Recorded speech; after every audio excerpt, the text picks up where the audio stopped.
आबांनी कुठल्याच जातीपातीचं राजकारण केलं नाही. आबांकडे सर्व जसं छत्रपती शिवाजी महाराजांकडे 18 पगड जाती होत्या तसंच 18 पगड जाती आबांकडे आहेत. एक पण माणूस असं सापडणार नाही आम्हाला की आबांकडे राजूभाऊ कासार समाजाला न्याय दिलेला आहे. प्रत्येक समाजाला एक संजू जळे म्हणून आपल्याकडे ड्रायव्हर आहेत, ते सुद्धा न्याय दिलेला आहे. 18 पगड जाती सतीश महाजन सारखा एक गरीब कुटुंबातल्या माणसाला सुद्धा आबांनी न्याय दिलेला आहे.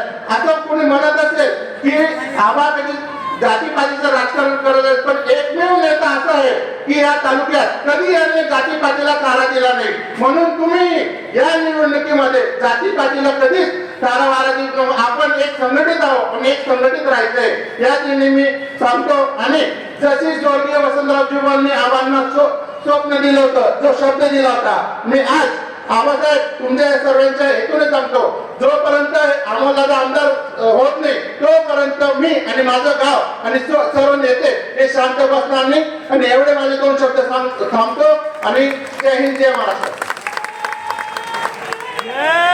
धन्यवाद.